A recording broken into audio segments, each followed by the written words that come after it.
Ok, alors aujourd'hui on va s'attaquer à un sujet qui a l'air tout simple, mais qui est en fait super complexe, la fraude au timbrage en Suisse.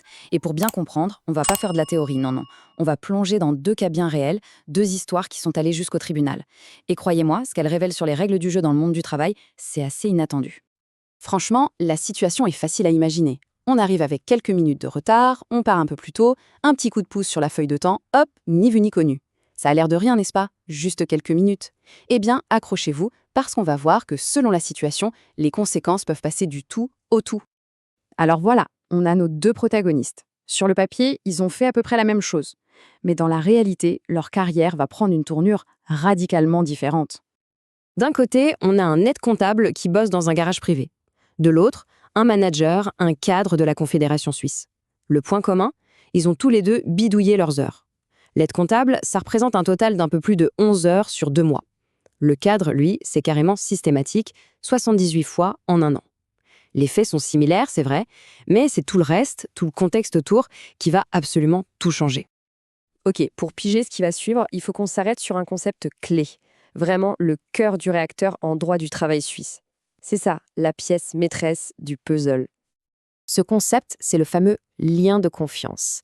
Et attention, ce n'est pas juste une belle expression, c'est du solide, c'est la base légale de tout contrat de travail.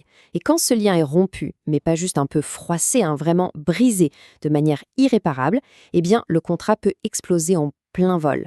Tout s'arrête, net. Et c'est là que ça devient super intéressant. Ce lien de confiance, il n'est pas le même pour tout le monde. C'est vraiment le point crucial à comprendre. Les tribunaux suisses sont très clairs là-dessus. Plus on monte dans la hiérarchie, plus on a de responsabilités, d'autonomie, et plus ce lien de confiance devient, vital. On ne va pas attendre la même chose d'un manager de haut vol que d'un employé de base. La barre n'est tout simplement pas placée au même endroit. Bon, évidemment, nos deux employés ne se sont pas laissés faire. Ils ont contesté leur licenciement et ont porté l'affaire en justice. Mais, et c'est un mais important, ils n'ont pas attaqué la décision sous le même angle. Alors, l'aide comptable, lui, a crié au licenciement abusif. En gros, il disait « Ok, j'ai peut-être fait une bêtise, mais me virer pour ça, c'est injuste, c'est déloyal ». Le manager, de son côté, a joué une autre carte. Il n'a pas nié les faits, mais il a plaidé la sanction disproportionnée.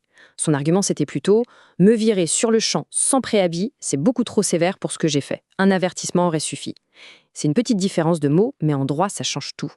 Les juges ont donc tout mis sur la table, les faits, les arguments de chaque côté, et ils ont tranché.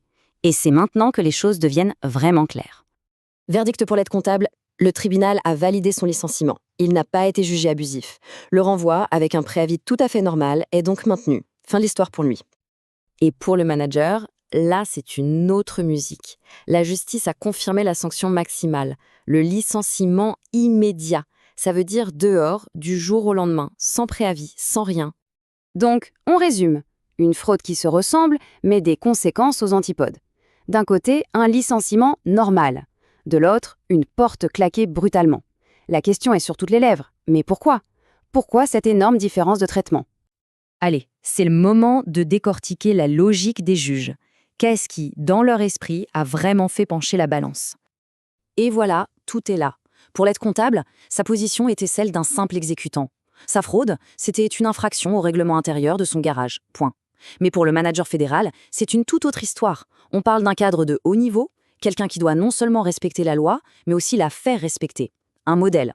Son devoir de fidélité n'était pas standard, il était doublement accru, comme disent les juristes, parce qu'il représentait l'État. Du coup, sa fraude, ce n'était pas juste tricher avec son employeur, c'était saper la crédibilité de tout un service public. Du coup, pour le manager, le raisonnement du tribunal est implacable. Premièrement, la fraude était intentionnelle et répétée. Ça a complètement pulvérisé le lien de confiance. Deuxièmement, vu sa position, sa loyauté devait être irréprochable.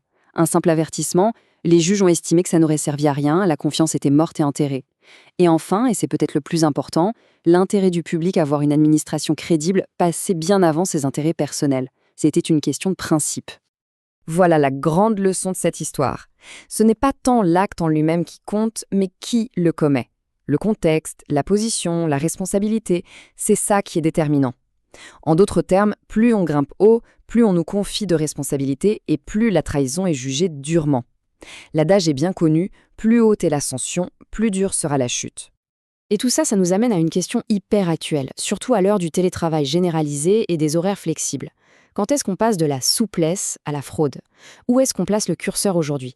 Comment est-ce qu'on applique ces principes de confiance et de loyauté dans ce nouveau monde du travail?